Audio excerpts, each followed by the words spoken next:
Assalamualaikum warahmatullahi wabarakatuh. Halo sobat PTDA, kembali lagi dengan channel kesayangan kalian, channel kesayangan para netizen PTDA TV.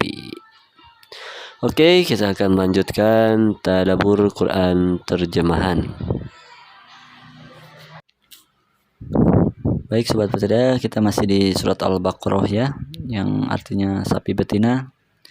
Oke, kita melanjutkan tadabbur Quran terjemahan di ayat 265. Auzubillahi minasyaitonirrajim. Ayat 265 artinya, dan perumpamaan orang yang menginfakkan hartanya untuk mencari ridho Allah dan untuk memperteguh jiwa mereka seperti sebuah kebun yang terletak di dataran tinggi yang disiram oleh hujan lebat, maka kebun itu menghasilkan buah-buahan 2 kali lipat. Jika hujan lebat tidak menyiraminya, maka embun pun memadai. Allah Maha melihat apa yang kamu kerjakan. 266. Adakah salah seorang di antara kamu yang ingin memiliki kebun kurma dan anggur yang mengalir di bawahnya sungai-sungai? Di sana dia memiliki segala macam buah-buahan. Kemudian datanglah masa tuanya, sedang dia memiliki keturunan yang masih kecil-kecil. Lalu kebun itu ditiup angin keras yang mengandung api sehingga terbakar. Demikianlah Allah menerangkan ayat-ayatnya kepadamu agar kamu memikirkannya. 267. Wahai orang-orang yang beriman, infakkanlah sebagian dari hasil usahamu yang baik-baik dan sebagian dari apa yang kami keluarkan dari bumi untukmu. Janganlah kamu memilih yang buruk untuk kamu keluarkan, padahal kamu sendiri tidak mau mengambilnya, melainkan dengan memicingkan mata atau enggan terhadapnya. Dan ketahuilah bahwa Allah Maha Kaya, Maha Terpuji. 268. Setan menjanjikan menakut-nakuti kemiskinan kepadamu dan menyuruh kamu berbuat keji kikir. Sedangkan Allah menjanjikan ampunan dan karunia-Nya kepadamu, dan Allah Maha Luas, Maha Mengetahui. 269. Dia memberikan hikmah kepada siapa yang Dia kehendaki. Barang siapa diberi hikmah, sesungguhnya dia telah diberi kebaikan yang banyak, dan tidak ada yang dapat mengambil pelajaran kecuali orang-orang yang mempunyai akal sehat. Baik, penjelasan untuk ayat 265 sampai 269.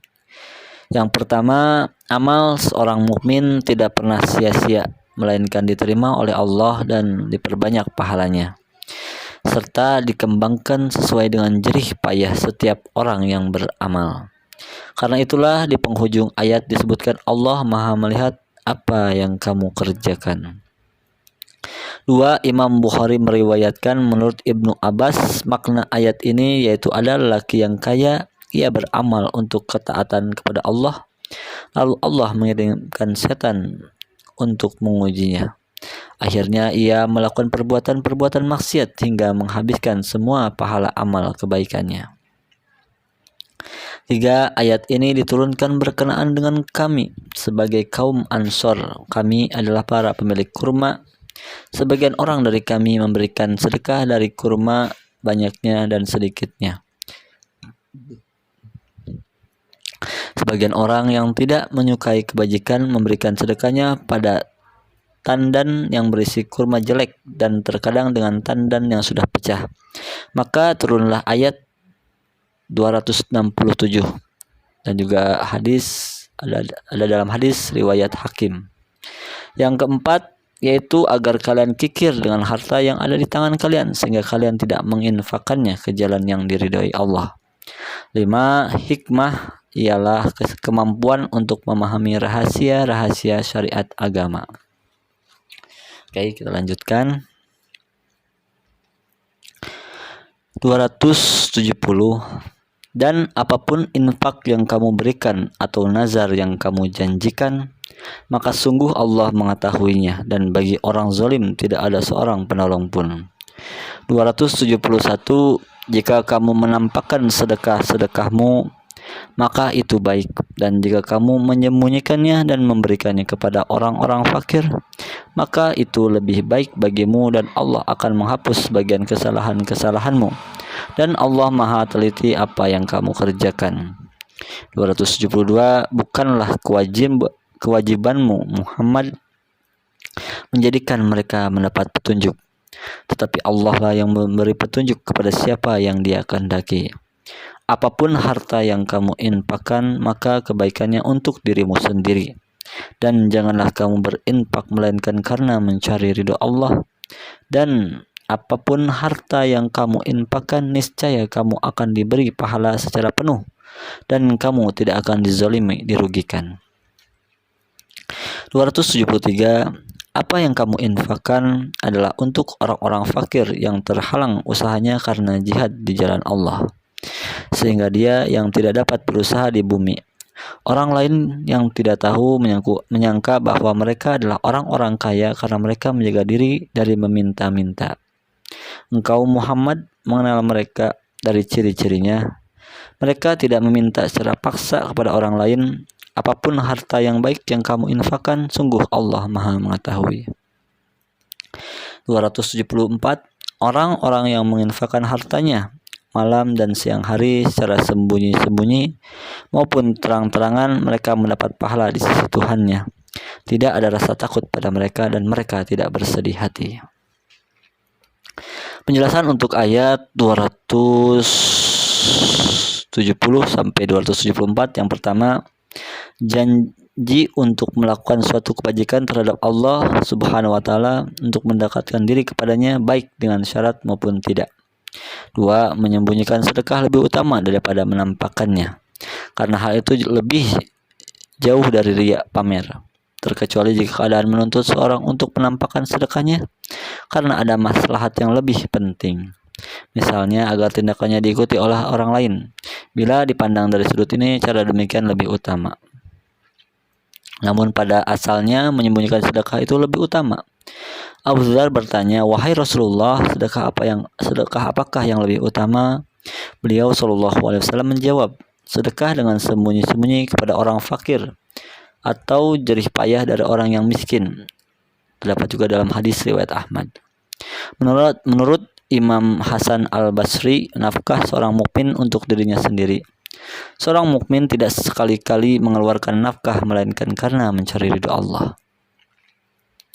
3. Dari Ibnu Abbas bahwa para sahabat enggan memberikan sebagian kecil nasab mereka dari kaum musyrikin. Maka mereka meminta keringanan bagi mereka. Maka turunlah ayat 272 dan juga ada dalam hadis riwayat An-Nasai. Yang keempat, Ibnu Abbas berkata, ayat ini diturunkan berkenaan dengan Ali bin Abi Thalib. Dia memiliki uang sebanyak 4 dirham. 1 dirham dia infakkan pada malam hari, 1 dirham pada siang hari, 1 dirham secara sembunyi-sembunyi dan 1 dirham dia infakkan secara terang-terangan. Hadis riwayat Tabrani.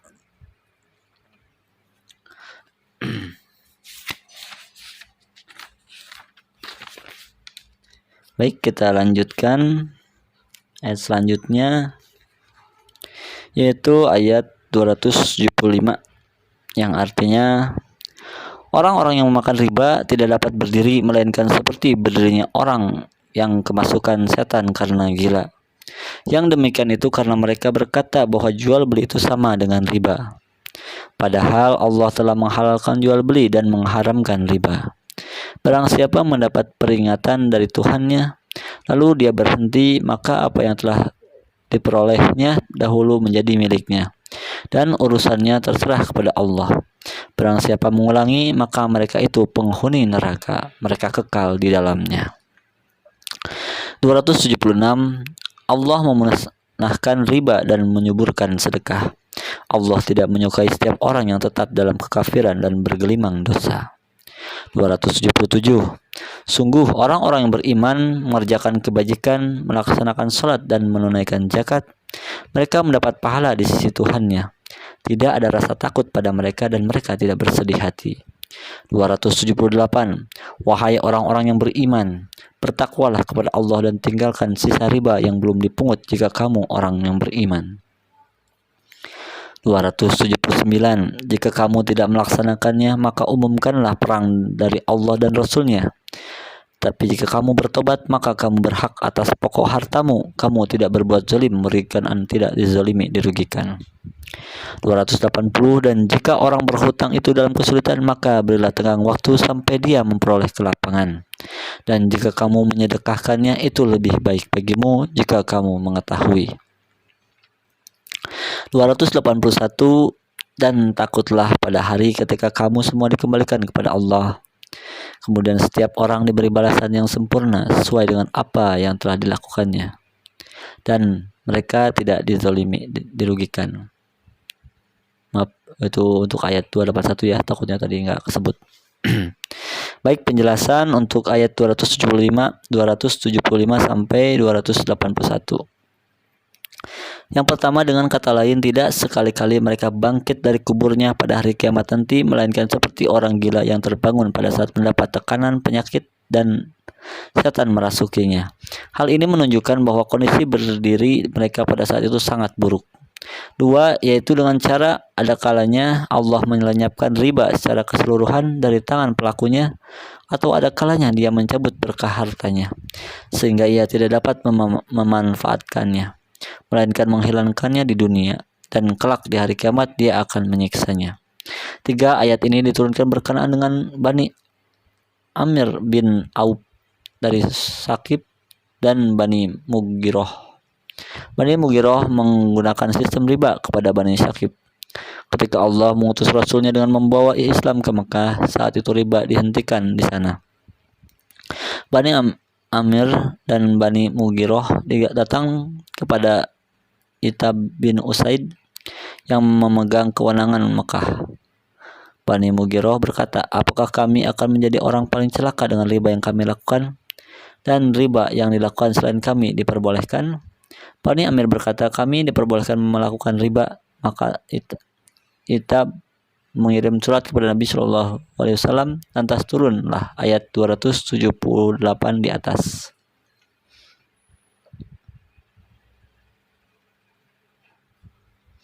Baik,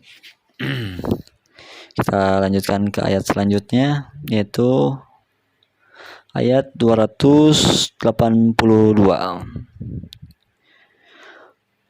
Wahai orang-orang yang beriman, apabila kamu melakukan utang piutang untuk waktu yang ditentukan, hendaklah kamu menuliskannya, dan hendaklah seorang penulis di antara kamu menuliskannya dengan benar. Janganlah penulis menolak untuk menuliskannya. Sebagaimana Allah telah mengajarkan kepadanya, maka hendaklah dia menuliskan, dan hendaklah orang yang berutang itu mendiktekan, dan hendaklah dia bertakwa kepada Allah Tuhannya, dan janganlah dia mengurangi sedikit pun daripadanya. Jika yang berutang itu orang yang kurang akalnya atau lemah keadaannya atau tidak mampu mendiktekan sendiri, maka hendaklah walinya mendiktekannya dengan benar. Dan persaksikanlah dengan 2 orang saksi laki-laki di antara kamu. Jika tidak ada saksi 2 orang laki-laki, maka boleh seorang laki-laki dan 2 orang perempuan di antara orang-orang yang kamu sukai dari para saksi yang ada, agar jika yang seorang lupa, maka yang seorang lagi mengingatkannya. Dan janganlah saksi-saksi itu menolak apabila dipanggil, dan janganlah kamu bosan menuliskannya. Untuk batas waktunya, baik utang itu kecil maupun besar, yang demikian itu lebih adil di sisi Allah, lebih dapat menguatkan kesaksian, dan lebih mendekatkan kamu kepada ketidakraguan, kecuali jika hal itu merupakan perdagangan tunai yang kamu jalankan di antara kamu. Maka tidak ada dosa bagi kamu jika kamu tidak menuliskannya. Dan ambillah saksi apabila kamu berjual beli, dan janganlah penulis dipersulit, dan begitu juga saksi. Jika kamu lakukan yang demikian, maka sungguh hal itu suatu kefasikan pada kamu. Dan bertakwalah kepada Allah. Allah memberikan pengajaran kepadamu, dan Allah Maha mengetahui segala sesuatu. Baik, penjelasan untuk ayat 282. Yang pertama, karena catatan itu lebih memelihara jumlah barang dan masa pembayarannya, serta lebih tegas bagi orang yang menyaksikannya. Abu Sulaiman Al-Mursi berkata kepada murid-muridnya, tahukah kalian tentang seorang yang teraniaya yang berdoa kepada Tuhannya, tapi doanya tidak dikabulkan? Mereka menjawab, "Mengapa bisa demikian?" Abu Sulaiman berkata, "Dia adalah seorang lelaki yang menjual suatu barang untuk waktu tertentu, tapi ia tidak memakai saksi dan tidak pula mencatatnya. Ketika tiba masa pembayarannya, ternyata si pembeli mengingkarinya. Lalu ia berdosa kepada Tuhannya, tapi doanya tidak dikabulkan. Demikian itu karena dia telah berbuat durhaka kepada Tuhannya." 2. Yakni secara adil dan benar. Dengan kata lain, tidak berat sebelah dalam tulisannya. Tidak menuliskan melainkan hanya apa yang telah disepakati oleh kedua belah pihak, tanpa menambah atau menguranginya. 3 ayat ini adalah ayat terpanjang di dalam Al-Quran.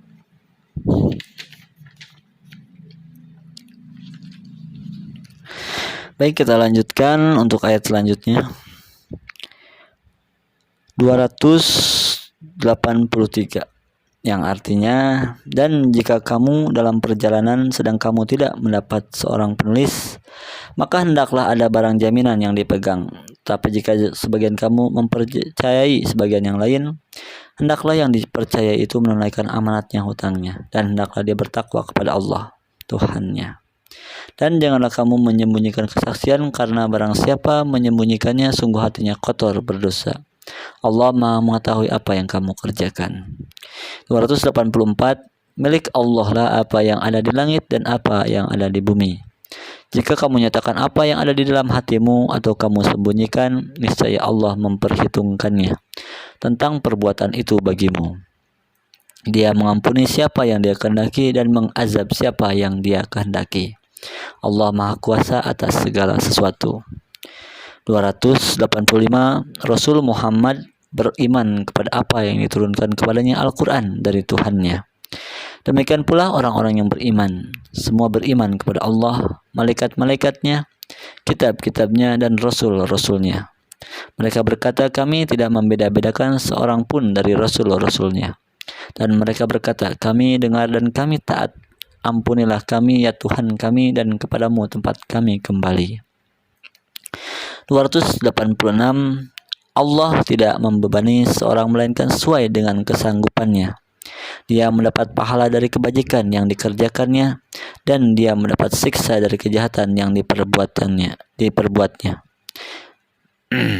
Mereka berdoa, ya Tuhan kami, janganlah Engkau hukum kami jika kami lupa atau kami melakukan kesalahan.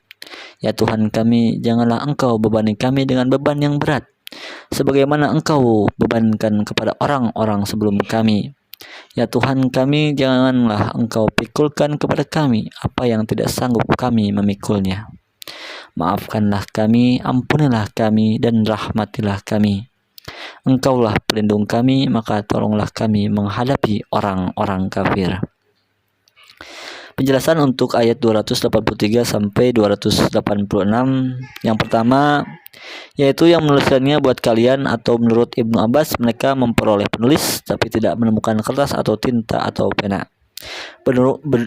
Yang kedua, menurut Abu Sa'id Al-Khudri radhiyallahu an, ayat ini menasyak ayat sebelumnya. Asy-Syaibi berkata,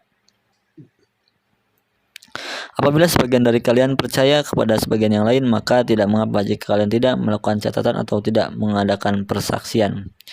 3. Menurut Ibnu Abbas dan ulama lainnya, persaksian palsu dan menyembunyikan persaksian adalah 2 di antara dosa-dosa besar.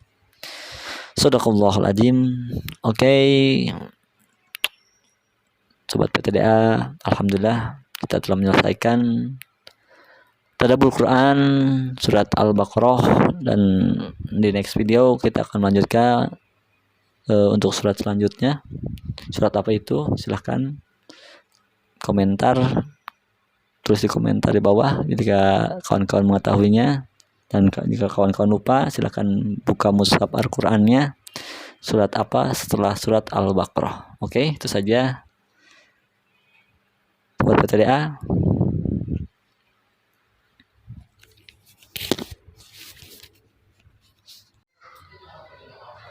Oke, Sobat PTDA, mungkin segitu dulu untuk tadabbur Quran terjemahan kita pada video kali ini. Kita akan lanjut di next video.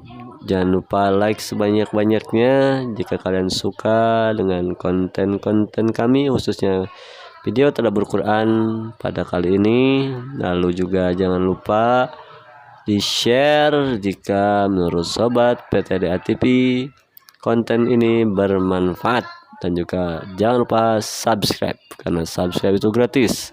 Yang nggak gratis itu beli kuotanya. Oke, makasih. Sampai jumpa di next video. Wassalamualaikum warahmatullahi wabarakatuh.